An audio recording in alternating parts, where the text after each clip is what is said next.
श्री शिवाय नमस्तुभ्यम। हर हर महादेव। स्वागत है आपका हमारे चैनल वास्तविक जानकारी पर। दोस्तों, आप सभी लोग जानते हैं कि 27 अप्रैल 2024 को शनिवार है। साथ ही में दोस्तों इस दिन संकष्टी चतुर्थी है। संकष्टी चतुर्थी भगवान गणेश जी का दिन होता है। साथ ही में दोस्तों संकष्टी चतुर्थी के साथ साथ में इसे संकटा चौथ के नाम से भी जाना जाता है। और इस बार तो ये चतुर्थी शनिवार के दिन पड़ रही है, तो इसे शनिवार चतुर्थी के नाम से भी जाना जाता है। अब दोस्तों ये बात आप सभी लोग जानते ही हैं कि जब कोई किसी एक बहुत ही बड़े विशेष दिन पर पड़ जाता है तो उस दिन का महत्व कितना ज्यादा बढ़ जाता है। और जो चौथ का दिन होता है वो भगवान गणेश जी का होता है, और ये दिन माताओं बहनों के लिए बहुत ही ज्यादा जरूरी होता है। और जब यही चतुर्थी या चौथ का दिन शनिवार के दिन पड़ जाए तो ये शनिवार चतुर्थी हो जाती है और सोने पे सुहागा वाला ये दिन भी हो जाता है। अब दोस्तों इस दिन आप लोगों को कौन से वो उपाय करने चाहिए जिन उपायों को करने से आपके देखे हुए सपने भी पूरे हो जाते हैं, आपकी मनोकामनाएं पूर्ण हो जाती है, साथ आपकी जो भी दुख और परेशानी होती है वो भी दूर हो जाती है। हम आपको इस वीडियो में कुल मिला के 3 उपाय बताने वाले हैं, जिसमें से सबसे पहला वाला जो उपाय है दोस्तों वो है 3 दीपक वाला उपाय। इस 3 दीपक वाले उपाय को करने से आपकी जो भी मनोकामना होगी वो पूर्ण होगी। दूसरे नंबर का जो उपाय होगा वो होगा 5 कनेर के फूल वाला उपाय। इसके बाद में दोस्तों जो तीसरे नंबर का उपाय होगा वो होगा हमारा 9 शमी पत्र वाला उपाय। तीनों ही उपाय बहुत ही ज्यादा विशेष और महत्वपूर्ण है, बहुत ही बड़े उपाय है। जब आप इन उपाय को इस शनिवार के दिन चतुर्थी के दिन करेंगे, भगवान शिव जी के सबसे प्रियजन और भगवान गणेश जी के सबसे प्रियजन पर करेंगे, तो आपके जीवन में जो भी दुख और परेशानी होगी वो दूर जरूर होंगी, आपकी मनोकामनाएं भी पूर्ण जरूर होंगी। चलिए दोस्तों सबसे पहले हम लोग बात करते हैं शनिवार चतुर्थी के दिन किए जाने वाला 3 दीपक वाला उपाय। 3 दीपक वाले उपाय को आपको कैसे करना है वो हम लोग समझते हैं।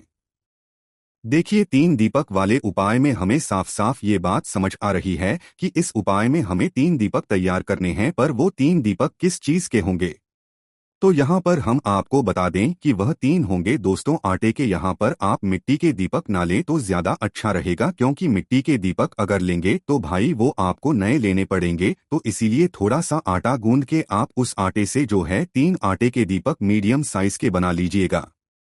फिर उसके बाद में इन तीनों दीपकों के अंदर आप लोग रखिएगा गोलबाती, क्योंकि यह जो उपाय है ये हम भगवान शिव जी और भगवान गणेश जी के लिए कर रहे हैं, तो इसीलिए दोस्तों आप लोगों को यहाँ पर गोलबाती का प्रयोग करना है। इसी के साथ में दोस्तों इन तीनों दीपकों के अंदर आप लोगों रखना है शुद्ध देसी गाय का घी। अब देखिए यहाँ पर सिर्फ और सिर्फ शुद्ध देसी गाय का घी आप लोग उपयोग में लीजिएगा, क्योंकि ये घी जो होता है ये भगवान शिव जी के कार्यों में, भगवान गणेश जी के कार्य में प्रयोग किया जाता है। दोस्तों यहाँ पर इन दीपकों को तैयार करके अपनी किसी एक प्लेट या पूजन वाली थाली के अंदर रख लेना। अब दोस्तों यहाँ पर सवाल ये आता है कि इस उपाय को किसको करना है और किस समय करना है। तो देखिए यहाँ पर इस उपाय को विशेष रूप से माताओं बहनों को करना है, क्योंकि शनिवार चतुर्थी का दिन रहेगा, मतलब माताओं बहनों के लिए ये दिन बहुत ही जरूरी होता है। तो इसीलिए ये 3 दीपक वाला उपाय माताएं बहनें करें तो ज्यादा अच्छा रहेगा, वरना घर का कोई बड़ा भी कर सकता है। अब किस समय करना है तो दोस्तों दीपक वाला उपाय है तो दीपक तो भाई शाम के समय प्रदोष काल में या रात्रि में ही जलाए जाते हैं, इसलिए इस वाले उपाय को आपको शाम के समय प्रदोष काल में ही करना है। तो लगभग इस दिन संकष्टी चतुर्थी के दिन शाम के समय 6 से 7 बजे के बीच में, अगर थोड़ा लेट हो जाए तो 8 बजे तक भी आप लोग ये वाला उपाय कर सकते हो। इन तीनों दीपकों को आप लोगों को अपने घर से लेकर निकलना है। अब दोस्तों हमने बनाया है तो 3 अलग अलग जगहों पर ये दीपक रखाएंगे। अब वो 3 अलग अलग जगहें कौन सी हैं वो आप लोग ध्यान से सुनिए। देखिए सबसे पहला वाला जो दीपक है वो आप लोग लेकर जाओगे किसी भी बड़े वाले बेलपत्री के पेड़ के नीचे, और बेलपत्री के पेड़ के नीचे पहुंचकर अपना पहला दीपक अपनी माचिस लेकर भी जाओगे। अपनी माचिस से अपना पहला दीपक जलाओगे और बेलपत्री के पेड़ के नीचे रख दोगे। भगवान से प्रार्थना कर लेना, उनको धोख देना। अपने घर में माता लक्ष्मी जी की कृपा के लिए आशीर्वाद प्राप्त कर लेना तो पहला बेलपत्री के पेड़ के नीचे लगाने के बाद दूसरा दीपक आप लोग लेकर जाओगे किसी भी पीपल के पेड़ के नीचे, और पीपल का पेड़ भी बड़ा होना चाहिए।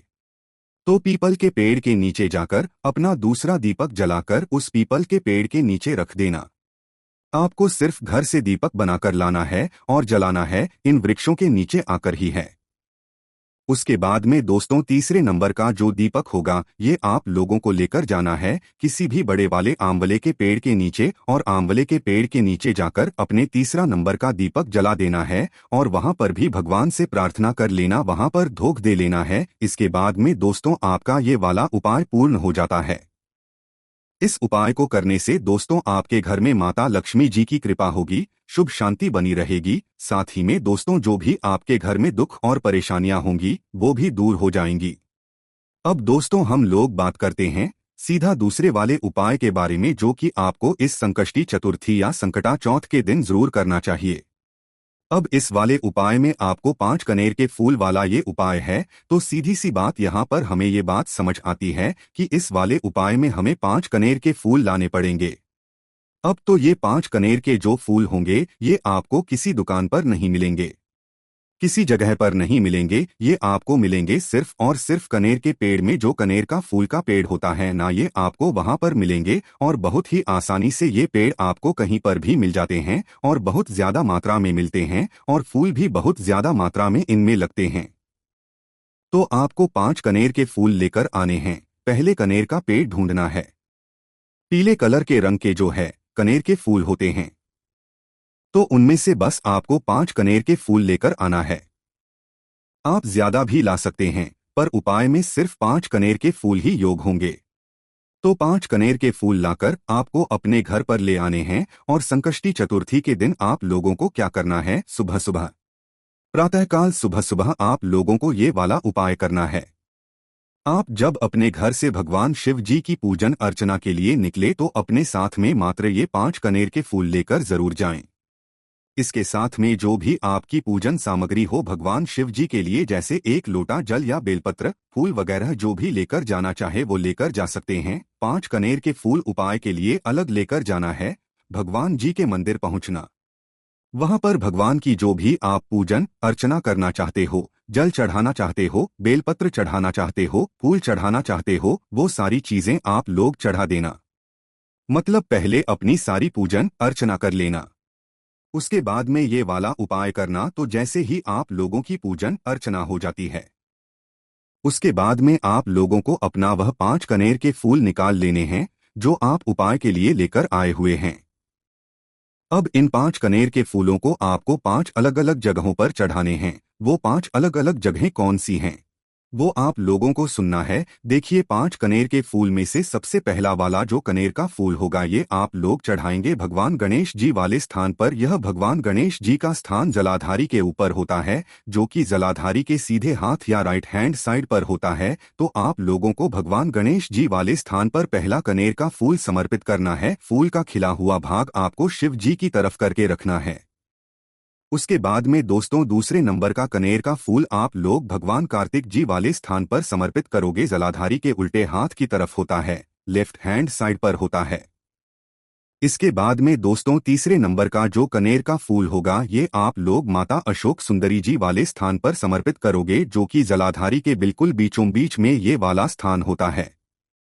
उसके बाद में दोस्तों आप लोगों के पास अब 2 फूल बचे हुए होंगे, जिसमें से चौथा नंबर का जो फूल होगा कनेर का फूल होगा, वह आप लोगों को कहां पर चढ़ाना है, वो चढ़ाना है आप लोगों को माता जगदम्बा जी के हस्तकमल पर। अब हस्तकमल के पर भी आप चढ़ा सकते हो, या तो आप लोग शिवलिंग के कटी भाग पर भी चढ़ा सकते हो, या तो आप लोग शिवजी की 5 बेटियों का नाम लेकर उस पात्र में भी चढ़ा सकते हो आप। तो दोस्तों चौथे नंबर का जो कनेर का फूल है ये आप लोगों को कटी भाग या जलाधारी के ऊपर कहीं पर भी समर्पित कर देना है, शिवजी की 5 बेटियों का नाम लेते हुए, जो कि है जया, विषहर, शामिलबारी, देव और दोतली। इन नामों को लेते हुए आप इस फूल को समर्पित कर देना। उसके बाद में दोस्तों आखिरी और 5वें नंबर का जो फूल होगा वह आप भगवान शिवजी के शिवलिंग के ऊपर समर्पित करना है। जब इस फूल को आप शिवलिंग के ऊपर समर्पित करें तो कनेर फूल का जो खिला हुआ भाग होगा वो आपको आगे की तरफ जलाधारी की तरफ करके रखना है। जहां से जल बहता है और नीचे गिरता है। इस तरीके से दोस्तों आप लोगों को इन पांचों फूलों को 5 अलग अलग जगहों पर समर्पित करके जो भी मनोकामना हो वह भगवान शिव जी से बोल देना है। आपकी वह मनोकामना बहुत ही जल्द पूर्ण जरूर हो जाएगी। चलिए दोस्तों, अब हम बात करते हैं तीसरे और आखिरी उपाय के बारे में, जो कि संकष्टी चतुर्थी का सबसे बड़ा और विशेष उपाय है। माताओं बहनों के लिए विशेष रूप से है। तो इस वाले उपाय में हमें क्या करना है दोस्तों, ये है 9 शमीपत्र वाला उपाय। अब इस 9 शमीपत्र वाले उपाय में भी हमें साफ साफ ये बात समझ आती है कि इस उपाय में हमें 9 शमीपत्र लेने होंगे। 9 शमीपत्र लेने के लिए भी आपको शमी के पेड़ से शमी की पत्ती तोड़कर लानी पड़ेगी। कुल मिलाकर आपको 9 पत्ती लेकर आनी है शमी की। उसके बाद में दोस्तों आप लोगों को 9 शमीपत्र लाकर क्या करना है, शाम के समय प्रदोष काल में ये वाला उपाय करना है। अगर कोई शाम के समय ना कर पाए तो भाई वो सुबह के समय भी कर सकता है। उपाय माताओं बहनों के लिए इसलिए जरूरी है क्योंकि इस उपाय को करने से उनके घर में जो उनके बच्चे होते हैं उनके ऊपर से सारी दुख और परेशानियां दूर होती हैं। साथ ही में उनके परिवार के ऊपर से भी सारे दुख कष्ट दूर हो जाते हैं। तो माताओं बहनों को विशेष रूप से ये वाला उपाय करना है और इस उपाय को करने के लिए आप लोगों को 9 शमीपत्र लेकर आने हैं। 9 शमीपत्र आप लोग अपने साथ में लेकर आ जाइएगा। उसके साथ में दोस्तों आप लोगों को यहाँ पर एक घी का दीपक भी तैयार करना है, जो कि आप लोग आटे का ही तैयार करोगे। उसके अंदर गोल बाती रखोगे, साथ ही आप लोग यहाँ पर शुद्ध देसी गाय का घी डाल लोगे। ये सभी चीजें तैयार करके आप शाम के समय प्रदोष काल में जब भी आप इस उपाय को कर रहे हो, संकष्टी चतुर्थी के दिन, सकट चौथ के दिन, तो भैया आप भगवान शिवजी के मंदिर पहुंच जाना।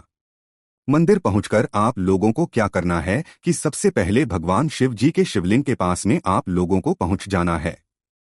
पहले भगवान के दर्शन कर लेना। अगर आप कोई शिवजी पर चीज चढ़ाना चाहते हो तो पहले वो चढ़ लेना। उसके बाद में उपाय करना। तो शिवजी के शिवलिंग के पास में पहुंचना और पास में पहुंचने के बाद अपने वह 9 शमीपत्र निकाल लेना।